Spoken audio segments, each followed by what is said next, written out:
거지가 길거리에서 지나가던 왕의 부름을 받고 졸지의 왕자의 신분으로 바뀌었다면 그가 그때부터는 절대 거지 그대로 삶을 살 수는 없는 거 아닙니까?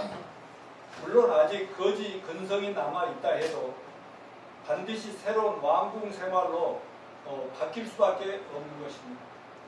2026년 새해 1월이 시작되면서 우린 예배소서를 통해서 서로 하나님의 축복과 사명과 비전을 시리즈로 나누어 공유하고 있는데 에베소서 1장부터 3장까지 공부했잖아요. 2장 3장에서 거기에는 구원이 무엇인가, 또 예수 믿고 구원받았다는 그리스도인들의 신분과 정체와 또 예수 믿는 자들의 모임인 교회가 무엇인가를 다루었습니다.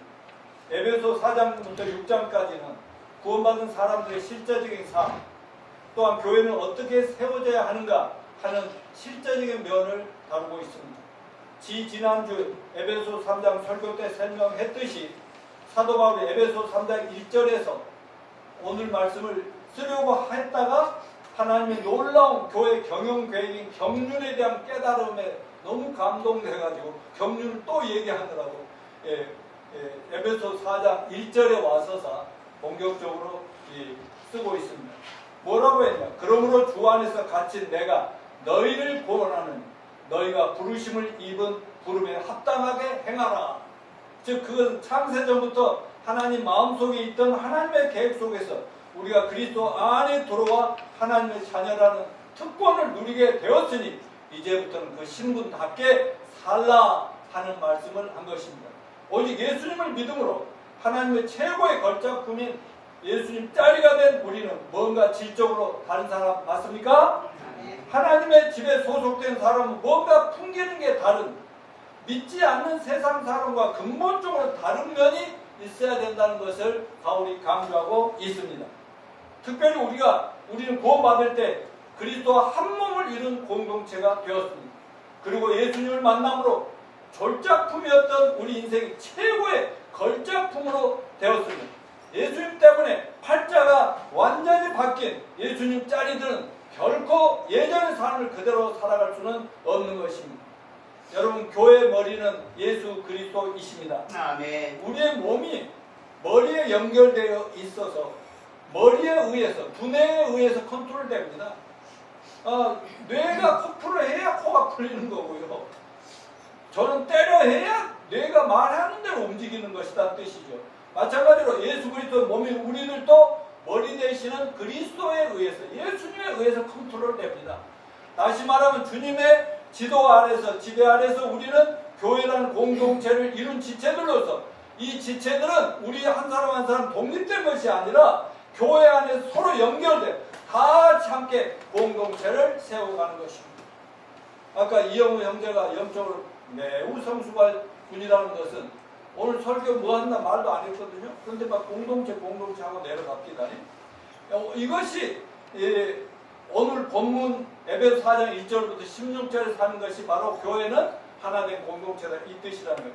그래서 오늘과 다음 주에는 어떻게 하면 주님이 계획하시고 디자인하신 공동체, 주님의 몸된 교회를 건강하고 튼튼하게 잘 세워나갈 것인가를 오늘 본문 말씀을 통해서 배우도록 하겠습니다. 물론 또 교회에 대한 설교, 그거 너무 많이 들어 잘 압니다 하는 분이 혹시 있을 수도 있겠지만은 여러분, 교회는 건물이 아니라 뭐가 교회라고 그랬어요? 저와 여러분 한 사람 한 사람이 모여서 교회가 된 것이기 때문에 오늘 이 말씀을 통해서 내 현재 어떤 모습인가, 나는 어떻게 돼야 된다는 말인가, 나는 어떻게 앞으로 변화되고 성숙해 가야 할 것인가를 배워서 우리 모두가 주님이 기뻐하시고 원하시고 또 그런 삶을 살고 그렇게 주님 몸된 교회 지체로 살아감으로써 정말 하나님께서 얘기하신 모든 축복을 만복을 누리면서 세상의 축복의 통로들이 되시는 저와 여러분이 되시기를 축원합니다.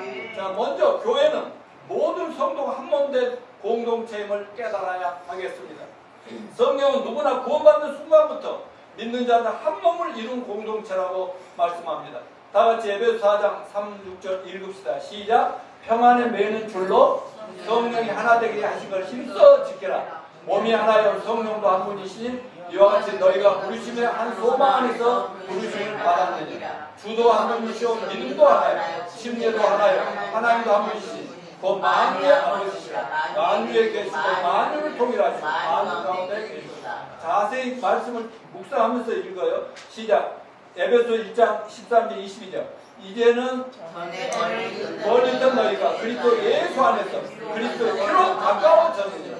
22절. 너희도 성령 안에서 하나님의 거하실 처소가 되게 하여 그리스도 예수 안에서 함께 지어져 가느니라. 에베소 3장 6절. 이는 일반인들이 복음으로 말미암아 그리스도 예수 안에서 함께 상속자가 함께 지체가 함께 약속에 참여하는 자가 됩니다. 고린도전서 12장 13절. 우리가 유대인이나 헬라인이나 좋으나 잘다 한 성령으로 침례하라. 한 몸이 되고 한 성령을 마시게 하셨느니라. 아멘.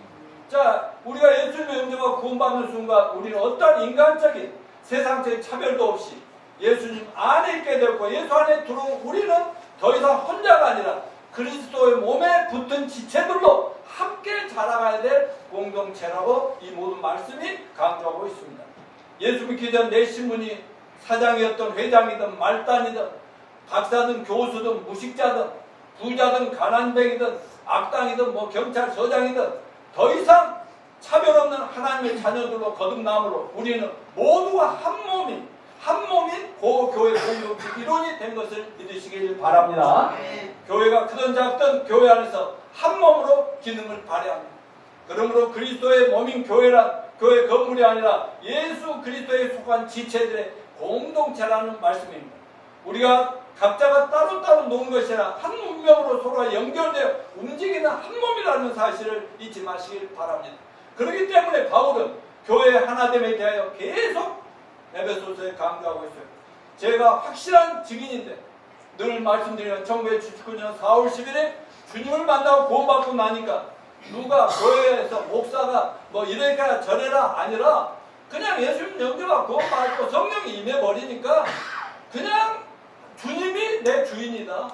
나는 주님 뜻대로 살면 최고의 인생을 산다는 이런 확신 속에서 살다 보니까 여기까지 오게 되더라 그 말씀입니다. 자, 두 번 그리스도의 몸인 교회 공동체는 나누면 돼야 안 돼요. 결코 나눠져서는 안 됩니다. 몸이 나뉘어 있으면 생명이 유지될 수 없듯이 교회도 하나로 살아 움직여야 합니다. 그래서 몸이 하나라고 합니다. 몸이 팔만 떨어지고 머리만 따로 놀고 이래가지고는 존재할 수가 없는 것이듯이 한 몸을 움직이듯이 교회도 여러 지체들의 모임이지만 한 몸이라고 말씀하고 있습니다. 또 몸이 하나가 되기 위해서 이미 하나된 몸을 굳게 지켜나가야 합니다.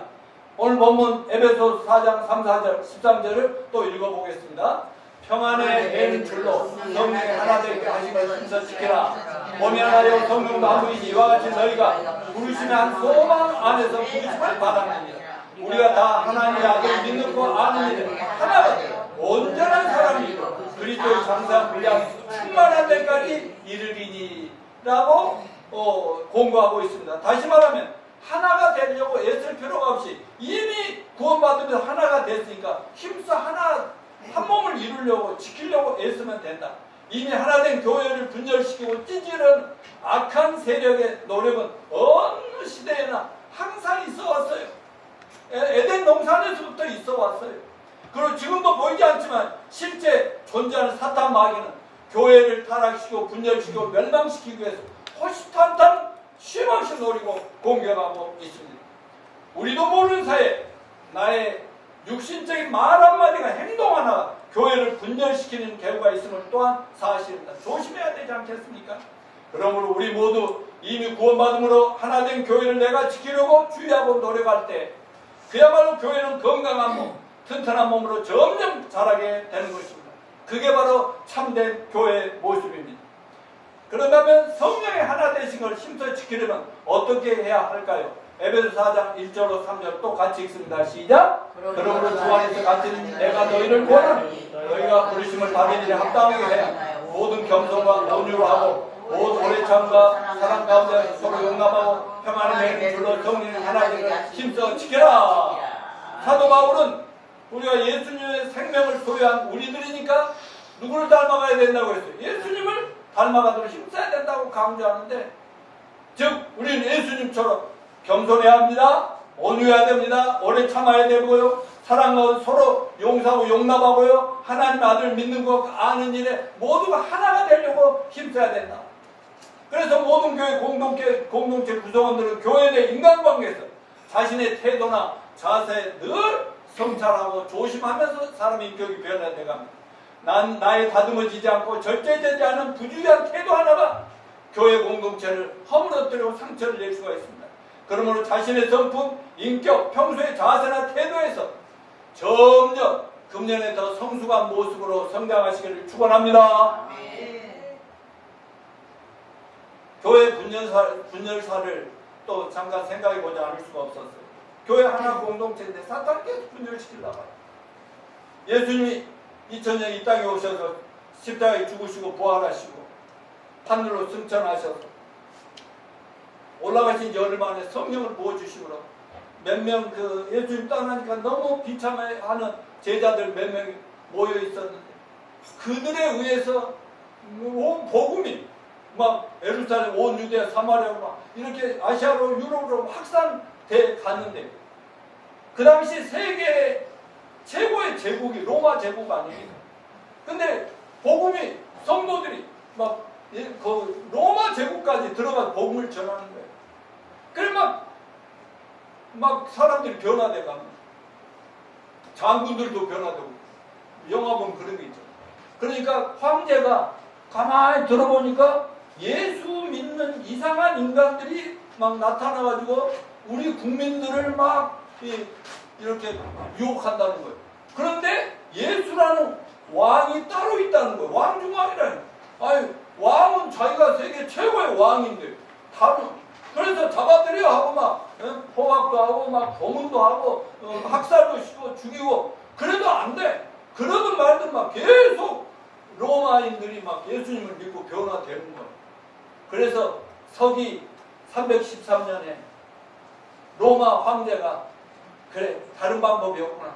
자 너희들 다 이리 와라. 더 이상 너희를 위협하고 죽이지 않게 예배당도 성전도 지어줄게. 그러면서 막 다 그리고 목사들 오면은 월급도 주고 너희들 생활도 책임져 줄게. 이러니까 막 기독교인들이 몰려갔어요. 그런데 그때로부터 로마의 그 권력과 교회가 하나 되니까 변질되겠어요, 안 되겠어요? 성경에서 벗어나면 이상하게 사람 비율을 맞추는 교회를 변질돼 갑니다. 그렇게 313년도 1500년도까지 막 이렇게 로마 캐톨릭이 전 세계를 지배하는 세상이 되었어요. 그런데 그 중에 그럼에도 불구하고 예수 믿는 사람은 로마 캐톨릭에 의해서 막 지배를 당하고 죽임을 당하고 학살을 당하면서도 숨어다니면서 복음을 확산을 시켜나가고 있었습니다. 그러다 1500년 경에 서기 1500년 경에 어떻게 됐습니까? 그 로마 캐톨릭의 신부들이 성경을 연구하다 보니까 뭔가 이거 잘못됐단 말이에요. 성경하고 어긋난 교회가 자기들이 믿는 공부한 그 캐톨릭이다. 그래서 거기서 우리도 변화됩시다 하고 외쳤더니 이 싸가지들 하면서 막 다 퇴치하고 신부도 빼앗아 버리고 이렇게 그들이 쫓겨나다시피 하면서 거기서 기독교가 이렇게 새롭게 분열이 되는 겁니다.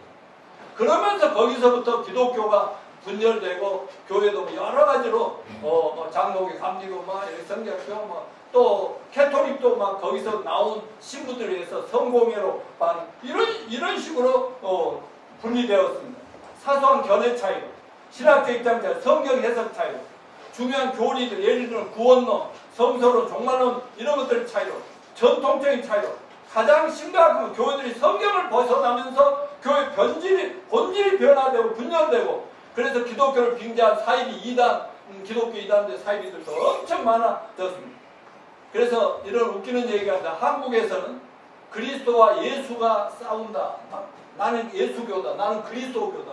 이러고 기독교와 예수교가 싸운다. 웃기는 얘기들도 많이 나누고 있습니다. 사랑하는 여러분, 아무리 세상과 사탄 마귀가 교회를 분열시켜 변질시키라 난리지만 평소 형제 자매들과 관계하면서 겸손하고 온유하고 오래 참고 용납해 줄 등등 이런 헌신을 통해서 교회는 자연히 하나됨을 지켜나가는 우리 모두가 되시길 축원합니다. 물론 성경과 구원의 복음이 분명히 지켜져야 되고 그렇게 예수님과 구원의 복음을 정확히 듣고 믿음으로 구원받은 성도들의 모임이 항상 유지되어 왔었고 그들 때문에 기독교가 오늘도 지금도 세상의 교회들이 엄청나게 변진되고 뭐 교회도 아니지만은 그러나 여러분 소수 같지만 여러분들이 있기 때문에 이런 사람 전 세계에 얼마나 많이 아직도 교회를 확장시켜 나가고 있는지 기억하시면서 감사합시다. 자, 두 번째 건강한 공동체는 책임지는 사랑의 실천을 통해서 이루어집니다. 오늘 본문 에베소 4장 2절 같이 읽을까요? 시작. 모든 겸손과 온유와 오래 참으로 사랑하고 서로 용납하고 에베소 4장 15절 오직 사랑 안에서 참되면 더욱더 교회를 자라지 그는 머리이고 그리스도라. 요한복음 13장 1절 시작. 6월절에 전에 예수께서 자기가 세상을 떠나 아버지를 가질 때가 이른 줄 아시고 세상에 있는 자기 사람들을 사랑하시고 끝까지 사랑하시느니라. 아멘. 여기서 말하는 사랑이다 보니 온 사람이 강조하는 인본주의적, 박해주의적 세상도 뭐 사랑을 합시다 뭐 난리잖아요. 그것이 아니고 예수님의 본질을 말하는 거예요. 여러분 예수님의 본질이 사랑입니다. 그 사랑이 뭘로 나서 이 사람으로 오시고 십자가에 죽으심으로 증명이 된 것이 그 하나님의 참 사랑 아닙니까? 여러분 왜 창조주 하나님이 사람으로 오셨겠어요? 타락한 인류를 심판과 영원한 멸망에서 구원하기 위해서 우리의 죄값으로 대신 죽어주시기 위해서 오셨지 않습니까? 이게 예수님이 세상에 보여주신 하나님의 참된 사랑입니다. 그리고 실제로 십자가에서 아무 죄도 없이 절대로 그렇게 돌아가시지 않아도 될 상황인데 피하지 않고 때가 되니까 아무리 말려도 아니고 십자가를 꾸준히 가셔서 온갖 곤욕과 순환과 고난당하고 온갖 피와 물을 다 쏟고 결국 죽이심으로 그래서 예수님이 자기가 죽어야 너의 인생을 망치고 비참하게 저주받게 하는 그 영혼을 살릴 수 있다는 것을 죄를 없앨 수 있다는 걸 아시기 때문에 피를 흘려서 우리 죄를 다 하신 걸 감사합시다. 다 용서해 주셨어. 그런데 그걸로 끝나기 위해 3일 만에 무덤에 쫙 부활해서 예수님이 제자들에게 먼저 나타나셔서 나 살았다. 나다 이놈들아. 이렇게 나타나신 거 아닙니까?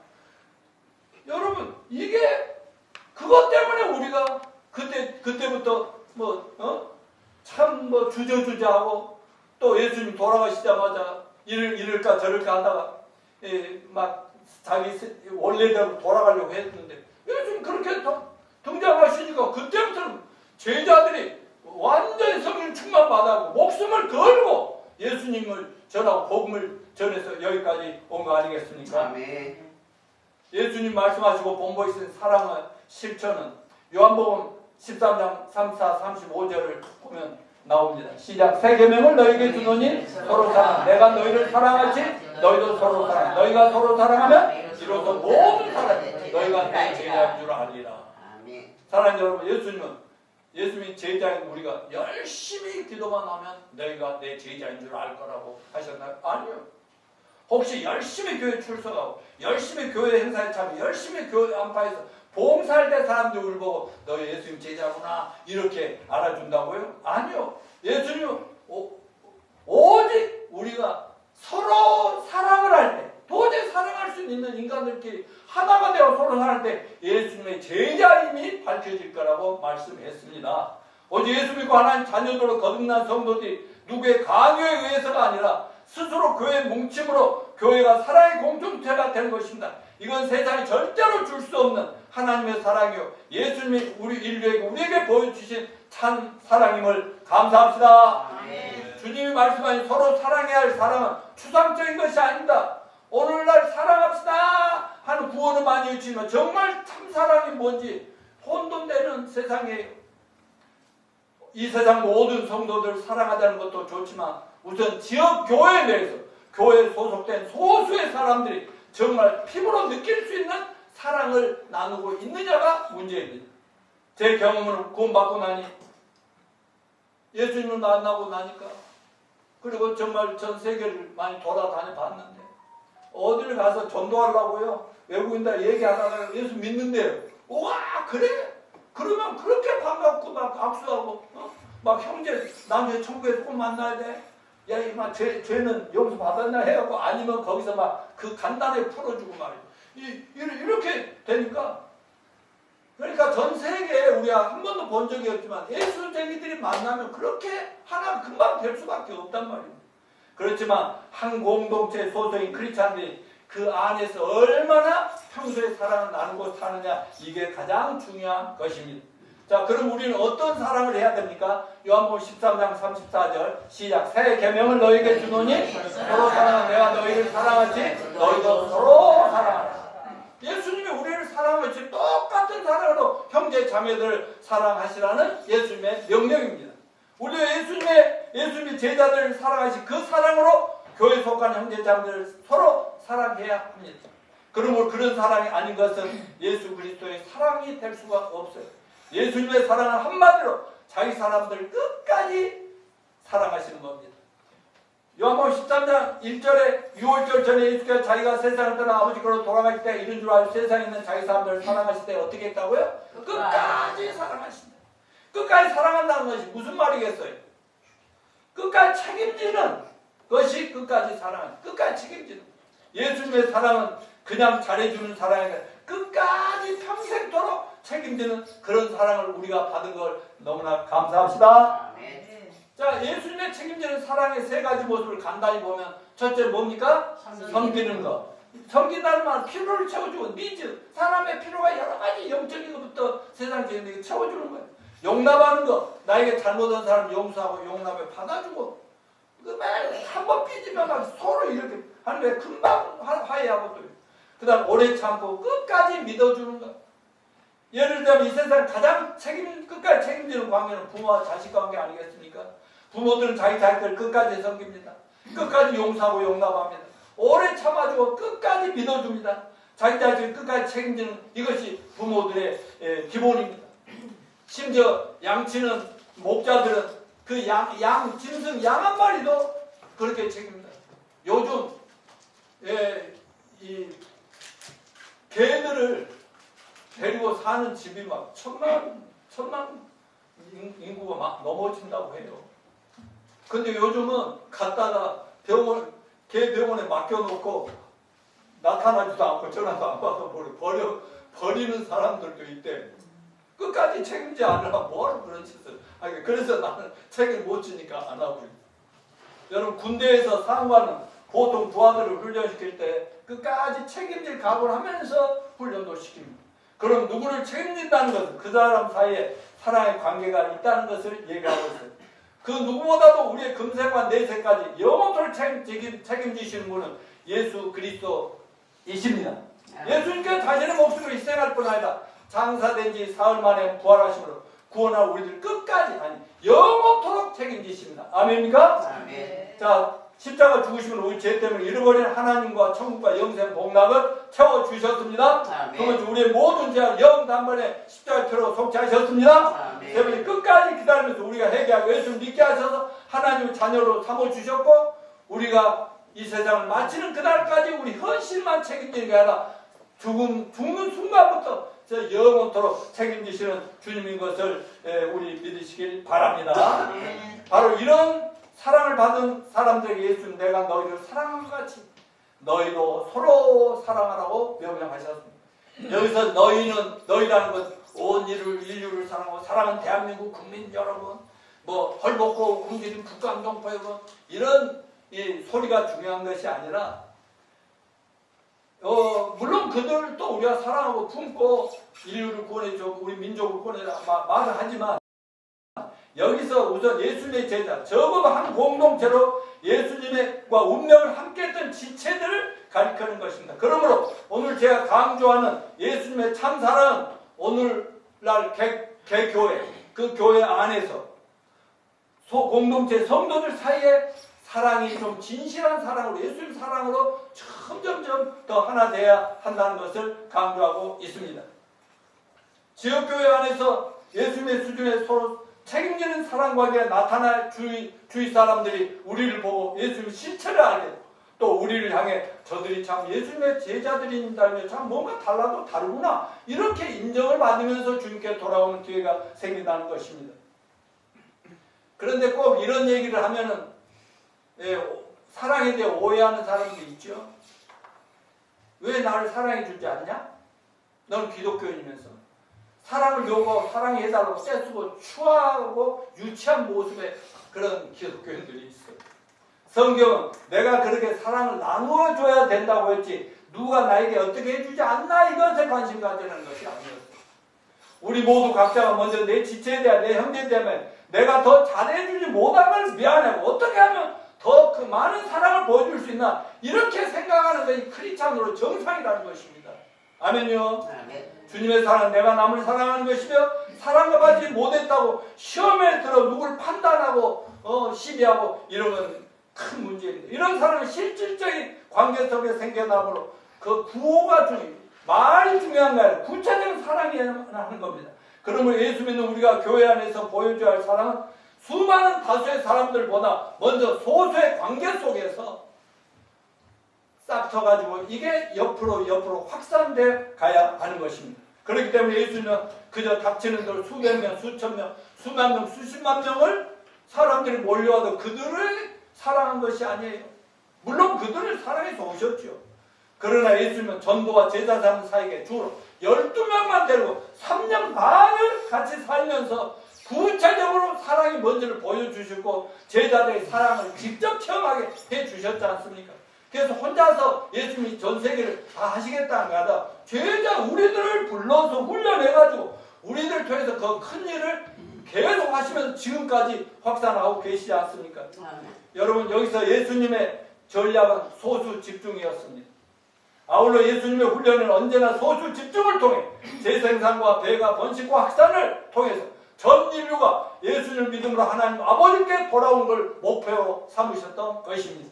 그 결과로 예수님은 소수 제자를 남겼지만 오늘날 온 세상에 얼마나 많은 사람들이 하늘나라의 그 이름들이 생명책에 있어가지고 예수님은 맨날 얘들아 지금 몇 명 남았냐 구원받을 사람 몇 명 빨리 그 노양모나 모두 다 올라오라게 해야 되는데 아직 몇 명 남았습니다. 몇 명 조금만 기다려 이런 현실 아닙니까? 그러므로 오늘날 교회 공동체 안에서 관계가 먼저 이루어지고 그 다음에 밖으로 사랑이 퍼져나가는 현상이 벌어져야 됩니다. 그러나 이런 사랑의 관계가 이루어지지 않기 때문에 교회 안에 많은 사람이 있지만 막대기 신자들, 콩자루 신자들의 교회가 판치고 관계는 별로 많이 모여도 그렇게 참다운 사랑을 느끼지 못하고 그냥 교회 갔다 오면 또 허전하고 막 안타깝고 막 속상하고 이런 일이 넘치는 세상이 되지 않습니까? 성경에서 배울 수 있는 참다운 사랑의 몇 가지 신뢰들을 보겠습니다. 구약의 사무엘상과 사무엘하에 잘 나오고 있는 다윗과 요나단과 다윗. 요나단은 이스라엘 왕국의 초대 왕이었던 사울왕의 아들이었습니다. 당연히 그는 왕의 자리를 이어받을 사람이었어요. 그러나 그 이스라엘 나라의 초대 사울왕 다음 2대 왕이 누군지 압니까? 다윗이에요. 다윗. 근데 왜 다윗 요나단이라는 사울왕의 아들 왕자가 다윗에 반해버린 거야. 아니 소년 다윗이 어린 청소년 다윗이 돌멩이에 줄 하나 뭉쳐하고 와서 골리앗이라는 무시무시한 못된 그 장군을 막 하나님 모여가고 이스라엘 모여가고 너무 쉽게 하면서 한방 뜨자고 막 달려 한 방에 죽여버리잖아. 예수 이름으로 하나님 이름으로 너 끝났어. 이런 그걸 누가 봤어? 요나단이 봤단 말이야. 보고 그가 사모하던 하나님이 바로 저런 하나님인데 그들로부터 둘이 우정이 보통 우정이 아니었죠. 사무엘상 17장 47 다윗의 신앙 고백을 보면 다윗은 이런 고백했어요. 다 같이 또 여호와의 구원하심이 칼과 창에 있지 않냐면 이 무리에게 알게 하리라. 전쟁은 여호와께 속하고 그가 너희를 우리 손에 넘기시리라. 어떤 상황에서도 하나님만 의지하고 그런가 하면 사무엘상 13장 6 요나단의 신앙 고백대로 요나단이 자기의 무기를 든 소년에게 우리가 이 할례 받지 않은 자들에게 건너가자. 여호와께서 우리를 위하여 일하시게 하노라. 여호와의 구원은 사람이 마음고중에 달라있지 아니하느니라. 이 두 젊은이들이 놀라울 정도로 믿음이 일치하고 있어요. 그 자리에서 영적으로 통한 것입니다. 그리고는 하나님과의 사랑의 관계 끝까지 아름답게 진행됩니다. 다윗이 10여 년 동안 쫓기면서 하루하루 위기 상황을 보내고 있었지만 하나님의 사람을 용기를 잃지 않고 끝까지 버틴 데에는 하나님께 대한 다윗의 믿음도 있었고 친구 요단을 생명같이 사랑합니다. 자기 생명 중 사랑, 그게 큰 원동력이 되었다. 믿음도 있지만 친구의 그 돌봄이 그렇게 끝까지 갔다. 그래서 인생 최고의 친구 요나단이 이제 시간이 흘러 죽을 때 다윗 왕이 뭐라고 썼냐면 사무엘하 1장 26절에서 자기 아내들이 자기를 사랑하는 것보다 요나단의 사랑한 것은 요나단의 사랑과 비교가 되지 않았다. 이런 글을 씁니다. 여러분 다윗 왕이 색시가 많은 거 아내들이 많았던 거 알고 있죠? 최고의 막 다윗이 사랑한 사람이 너무 많았지만 그들의 어떤 사랑보다 요나단 한 명의 사랑이 그들을 믿지 못한다고 이렇게 말할 정도가 됐다 이 말이에요. 인간적인 우정이 아니라 하나님 안에서 맺어진 하나님을 위해 인생을 건 사람들 사이에 존재하는 고차원적인 사랑 관계였습니다. 저도 제 아내가 또 저희 성도님들이 내가 얼마나 여러분들을 사랑했는가를 제가 혹시 먼저 언젠가 천국을 간 후에라도 제가 부족한 건 잘 알지만 제발 그것 좀 생각할 수 있었으면 좋겠습니다. 결론적으로 세 가지 적용점만 말씀드리고 마무리하겠습니다. 자, 이미 우리가 예수 믿고 구원받고 하나님의 자녀가 되고 예수님 짜리들이 되었고 하늘의 만복으로 충만한 그런 복의 통로들이 되었으니까 이렇게 기도함으로 제 설교를 마칠까 합니다. 다 같이. 자, 첫째, 사랑하는 예수님 저를 향한 목적과 계획을 갖고 계심을 감사합시다. 아멘? 여러분 개개인의 어떤 상황에서 다 계획이 있다는 거 잊지 마시기 바랍니다. 아멘. 그리고 또한 교회 공동체 가족들과 서로 더 깊은 관심과 사랑으로 잘 섬김으로 똘똘 뭉쳐서 한 영혼이라도 구원시켜 나가는 건강한 교회를 세워나가는 참된 제자들이 되게 해달라고 기도합시다. 아멘. 그리고 우리 모두 절대로 사단 마귀와 세상의 공격으로부터 무너지지 않을 주님의 사랑과 은혜로 충만한 우리 교회를 세워나가는 제자들이 되게 해달라고 기도합시다. 아멘. 아멘. 자, 우리 다 같이 일어나서 찬송하고 기도하도록 하겠습니다.